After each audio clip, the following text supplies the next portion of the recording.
ఈ మధ్య కాలంలో ఇంకోటి ప్రధానంగా వినిపిస్తుంది. చంద్రబాబు నాయుడు గారు కేంద్ర రాజకీయాలకు వెళ్ళిపోతున్నారు. లోకేష్‌ని ముఖ్యమంత్రి చేయబోతున్నారు అనేది ఒకటి ప్రధానంగా వినిపిస్తుంది.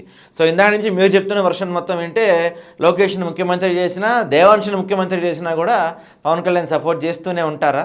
ఒకవేళ ఆ పార్టీలో ఉండుంటే మీరెలా దాన్ని చూసేవాళ్ళు? ప్రస్తుతం నాకు తెలిసినంత వరకు జనసేన పార్టీలో పవన్ కళ్యాణ్ గారు మాత్రమే సీఎం అవ్వాలి అని గట్టిగా వాయిస్ వినిపించేంత ఎక్కడా లేదు. ఎవరైనా మాకు ఓకే అన్న వాళ్ళే పార్టీలో ఉన్నారు. వాళ్ళే ఉండేటట్టు ప్రణాళికలు జరిగినాయి. సో ఇది టీడీపీ పార్ట్ 2 అనుకోవాలి తప్ప జనసేన సోల్ నేను ఇదివరకు కూడా చెప్పానండి. Janasena is on death bed అని. సోల్ ఏదైతే ఉందో అది ఒక శవపేటిక మీద ఉన్నట్టుగా ఉంది తప్ప నిజంగా జనసేన సోల్ అనేది ఎప్పుడో దూరం అయిపోయింది పార్టీకి. అండ్ నెక్స్ట్ ఇప్పుడు ఎవరు కూడా అభ్యంతరం ఈ పార్టీల వరకు కూడా మీరు చూస్తే ఎవరైనా సరే వాయిస్ బయటకు వినిపిస్తున్నారా? పార్టీలో ఉన్న వాళ్ళు ఎవరైనా చెప్తున్నారా కాదని? నేను ఎక్కడా చూడలేదు. జనసేన పార్టీలో కొనసాగుతూ పవన్ కళ్యాణ్ గారు ముఖ్యమంత్రి కావాలి అని ఎవరైనా వాయిస్ వినిపిస్తున్నారా? లేదు, దాదాపుగా లేదని చెప్పొచ్చు. వినిపించట్లేదు. అసలు ఎక్కడా లేదు. సో మేము ఉన్నప్పుడు అప్పుడు గాని ఇప్పుడు గాని పవన్ కళ్యాణ్ గారు సీఎం అవ్వాలని బలంగా కోరుకున్న వ్యక్తులమే. కానీ కానీ ఇప్పుడు చూసిన తర్వాత ఆయనకి అధికారం వచ్చిన తర్వాత చూసిన తర్వాత మేము పెద్దగా ఏమి ఆశించట్లేదు ఆయన దగ్గర నుంచి కూడా. సో ఎవరైనా ఒకటా అన్నట్టుగా అనిపిస్తుంది తప్ప ఏవో మెరకిల్స్ జరుగుతాయని అనుకోవట్లేదు. ఓకే. అంటే జనసేనలో కొంతమంది కిరణ్ రాయల్ లాంటి వారు, కొంతమంది బాహాటంగానే ఈసారి 70 సీట్లు ఇవ్వాల్సిందే, లేకపోతే వచ్చే స్థానిక సంస్థల్లో 30% సీట్లు ఇవ్వాల్సిందే, లేకపోతే మేము ఊరుకోమనే స్థాయిలో వ్యాఖ్యలు ఉంటున్నాయి. అంటే అవి వర్కౌట్ అయ్యే ఛాన్స్ లేనంటారా అయితే ఏమాత్రం? టీడీపీ ఏం వర్కౌట్ చేయాలనుకుంటే అదే వర్కౌట్ అవుతుందండి. అంతకు మించి ఏం జరిగేది లేదు. నాకు అనిపిస్తుంది ఆల్రెడీ ప్లాన్ అయిపోయింది అంతా. ఆ టైంకి కరెక్ట్ టైంకి వాళ్ళు ఎగ్జిక్యూట్ చేస్తారంటే. ఏదైతే గతంలో ఈయన జైల్లో ఉన్నప్పుడు ఈయన వెళ్ళి ఒక పొత్తు అని ఒకటి ఎగ్జిక్యూట్ చేశారో ఇది కూడా అలాగే ఏదో ఒక మూమెంట్ చూసుకొని రైట్ టైంలో చెప్తారండి. ఎందుకంటే పవన్ కళ్యాణ్ గారు చెప్తున్నారు కదండి, నా పార్టీకి బలం లేదు, నాకు బూత్ లెవెల్లో ఎలాంటి స్ట్రక్చర్ లేదు, నా పార్టీ వీక్ గా ఉందని ఆయన ఓపెన్ గా చెప్తున్నప్పుడు ఏ విధంగా బార్గెన్ చేసే కెపాసిటీ ఉంటుంది చెప్పండి? ఉండదు కదా. అండ్ ఇంకొకటి ఇప్పుడు ఆల్రెడీ జనసేన ఎమ్మెల్యేలుగా కొనసాగుతున్న వాళ్ళు కూడా ఎంతవరకు జనసేన నుంచి ముందు నుంచి పనిచేసిన వాళ్ళు ఉన్నారు? టీడీపీ నుంచి వచ్చిన వాళ్ళే కదండి ఉన్నారు. సో మేబీ ఒకవేళ 70 కాదు 100 తీసుకున్నా ఏమవుతుందండి? అక్కడి నుంచి వచ్చిన వాళ్ళు ఇక్కడ వస్తారు. అంతకు మించి పెద్ద మార్పులు ఏమి వచ్చారండి. అంతే కదా. అప్పుడు వాళ్ళకి జనసేన రెండు మనం పార్టీలుగా వేరనుకుంటున్నాం తప్ప ఎవరైతే పోటీ చేయాలనుకున్నారో వాళ్ళకి ఏం లేదు, వేరు లేదు కదా. వాళ్ళు ఏం చేయాలనుకుంటే వాళ్ళు అక్కడున్నా చేస్తారు, ఇక్కడున్నా చేస్తారు. పవర్ ని ఎప్పుడూ ఎంజాయ్ చేస్తారు వాళ్ళు. సో అయితే కొంతమంది చెప్తున్నారు, అప్పుడు మీరు ఇందాక చెప్పారు కదా, జైల్లో చంద్రబాబు జైల్లో ఉన్నప్పుడు ఈయన వెళ్ళి పొత్తు అని చెప్పి అనౌన్స్ చేసేసారు కూడా. ఇవన్నీ కూడా అంటే గతంలో ఒంటరిగా పోటీ చేస్తే 2 స్థానాలు కూడా గెలవలేదు, కనీసం ఇప్పుడు చంద్రబాబుతో పొత్తు పెట్టుకుంటే కనీసం ఒక స్థానం అన్నా గెలవచ్చు అని ఆ సింపతి మీద గెలిచేయచ్చని వెళ్ళి అక్కడ కలిశారు. నిజంగా ఏదో ఇష్టంతో కాదనేది కొంతమంది వాదన. అంటే ఇక్కడ 2 రకాలు దాన్ని యూజ్ చేసుకున్నారా, లేకపోతే ఇదంతా ముందు నుంచి 2014 పార్టీ పెట్టినప్పటి నుంచి ఇదంతా ఒక ప్లాన్ ప్రకారం జరుగుతూ వస్తుంది అనుకుంటున్నా? అంటే యాక్చువల్ గా ఇది కలవడానికి ముందే కొన్ని టీడీపీకి సంబంధించిన మీడియాస్ లో లీక్స్ వచ్చేవండి. లీక్స్ ఏంటంటే 25 తీసుకుంటారు, 12 తీసుకుంటారు ఇలా వచ్చేవి. మేము అప్పుడు నవ్వుకునే వాళ్ళం, ఏంటి మరి ఇంత ఫిగర్ చెప్తున్నారు, ఇంత దారుణంగా చెప్తున్నారు, వీళ్ళు మరి ఎంత టీడీపీ ఇదైతే మాత్రం అలా చెప్తున్నారు, అసలు ఈ పొత్తి ఇంత తక్కువ నెంబర్కి ఒప్పుకుంటారా అనుకుని మేము అనుకునే వాళ్ళం. కానీ ఫ్యాక్ట్స్ చూసేసరికి అదే జరిగింది. సో ఇప్పుడు ఇది ప్రీ ప్లాన్డ్ అని అనుకోవాలా మరి ఏంటన్నది? ఎందుకంటే వాళ్ళు ముందుగానే ప్రెడిక్ట్ చేసి నంబర్స్ తో సహా చెప్పారు. మేము చూసినప్పుడు ఏంటి వీళ్ళు మరీ ఎలా చెప్తున్నారు అనుకున్నాము. కానీ రియాలిటీకి వచ్చేసరికి ఆయన అదే నంబర్స్ కి ఒప్పుకున్నారు. అది జరిగింది కదా వాస్తవంగా. ఆ టైంలో మీరు పార్టీలోనే ఉన్నారు. అంటే 21 సీట్లకు ఒప్పుకున్నప్పుడు పార్టీ లోపల ఉన్న మీలాంటి కార్యకర్తల ఫీలింగ్ ఎలా ఉండింది? ఎలా కన్విన్స్ చేయగలిగారు మిమ్మల్ని అప్పుడు? నేనైతే కన్విన్స్ అయ్యానండి. ఎందుకు కన్విన్స్ అయ్యానంటే గ్రౌండ్ లో నేను పనిచేసిన వ్యక్తిగా, సోషల్ మీడియాలో పనిచేసిన వ్యక్తిని కాదు కదా నేను.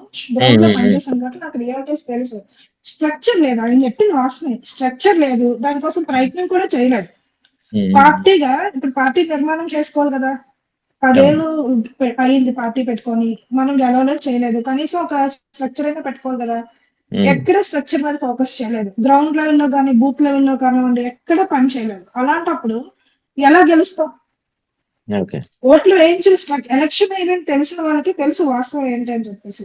సో పార్టీ పరంగా ఎలాంటి ఎగ్జిక్యూషన్ జరగలేదు. గ్రౌండ్ లెవెల్లోకి వెళ్ళి ఓటు వేయించాలంటే ఒక ప్రక్రియ ఉంటది. అది కూడా చేసే స్ట్రక్చర్ లేదు. అలాంటప్పుడు మనం అద్భుతాలు ఆశించలేం కాబట్టి ఓకే, ఆయన లోపలికి వెళ్ళాలంటే ఎంతకో కొంతకు ఒప్పుకున్నారు అని అనుకున్నాం. ఓకే. నేనైతే నా వరకు చెప్తున్నాను.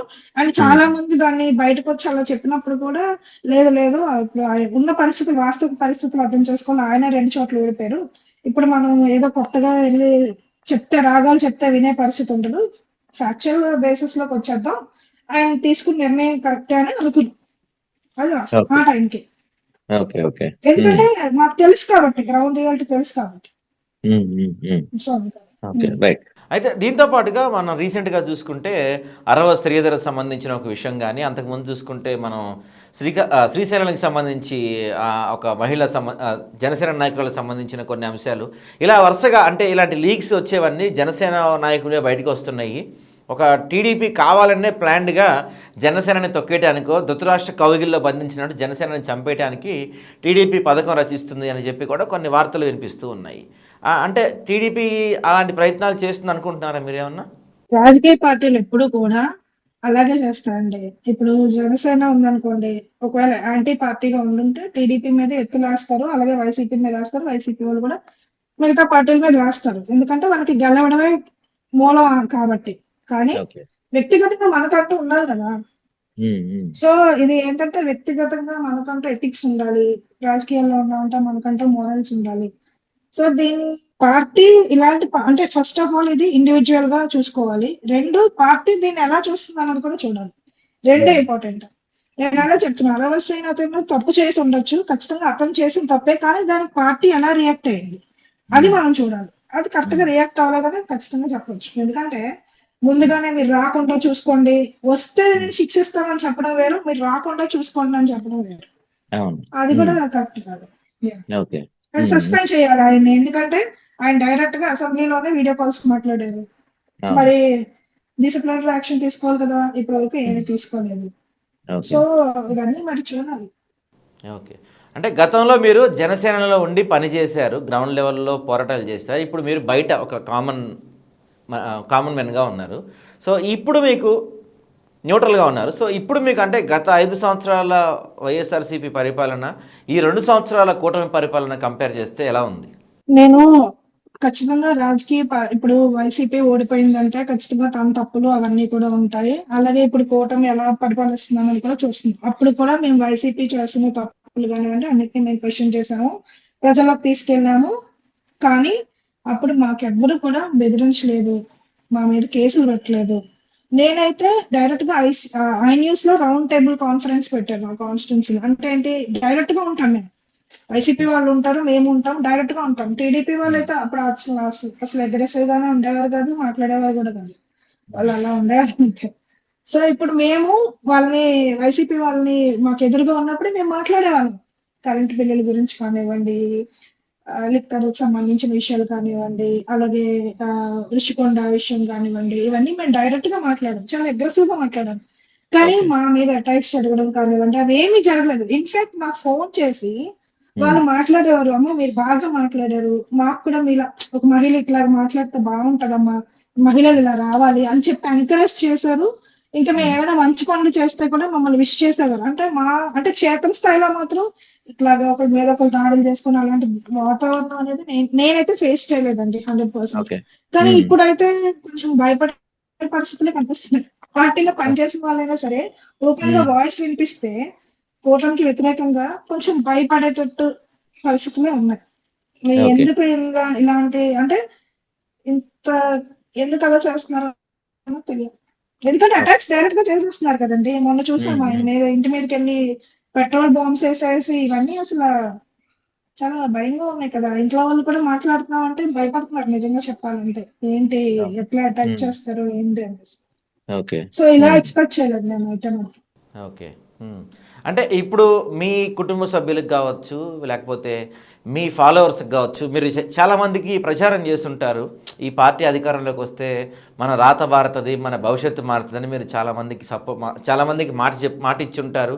వాళ్ళని కన్విన్స్ చేసి ఓటే ఇచ్చుంటారు. ఇప్పుడు వాళ్ళందరికీ ఎలాంటి సమాధానం చెప్తున్నారు మీరు మరి? దానికి చాలా బాధ అనిపిస్తుందండి. ఇష్యూస్ కోసం వస్తారు, నమ్ముతారు.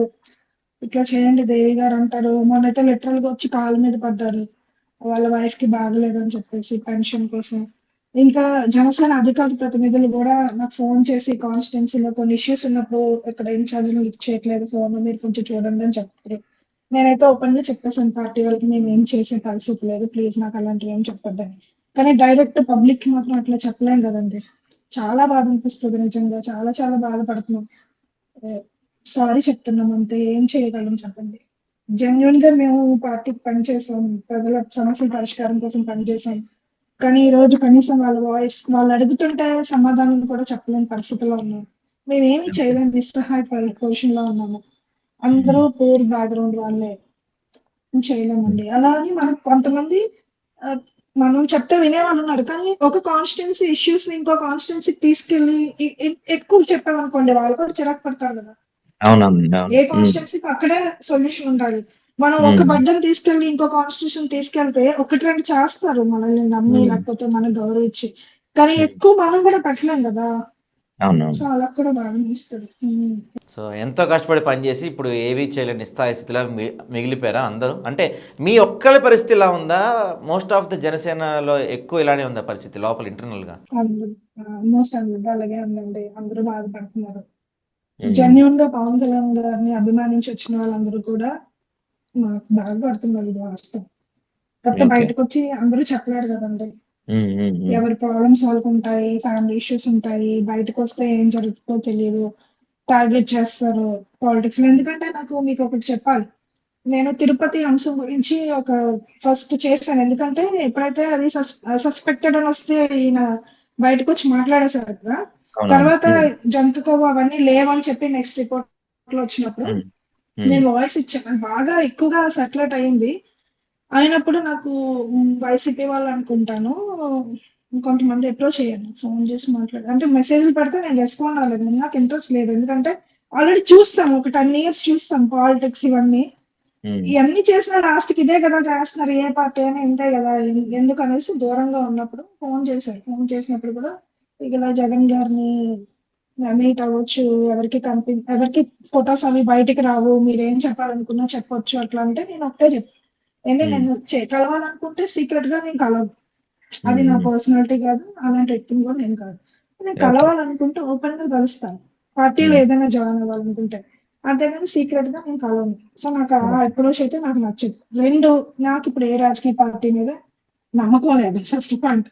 నేను ఒకవేళ కలవాలనుకుంటే కూడా ఒక మహిళలకంటూ ఒక మేనిఫెస్టోలలో కొన్ని పాయింట్స్ అనుకుంటున్నాం. అంటే వాళ్ళు వర్క్ స్పేస్ లోకి వచ్చే విధంగా ఏం చేయాలి, ఈ సొసైటీలో కొన్ని చేంజెస్ ఎలా తీసుకురావాలని దాని మీద నేను కొన్ని రాసుకుంటున్నాను. అవన్నీ అయిన తర్వాత ఒక ప్రతిపక్ష నాయకుడిగా ఒకవేళ అవకాశం ఉంటే చెప్తా, ఇట్లా ఆయన ఓకే అనుకుంటే చేస్తారు, లేకపోతే లేదు, అంతే తప్ప ప్రస్తుతం ఏ పార్టీ కండుగా ఏ పార్టీ వైపు చూడడం నాకు ఇంట్రెస్ట్ లేదు. ఎందుకంటే 10 ఏళ్ళు చాలా కష్టపడ్డాం, మేము చూసాం. సో ఇప్పుడు మళ్ళీ మోసుకోవడానికి అయితే సిద్ధంగా లేదు. రైట్. థ్యాంక్ యూ అండి. Thank you.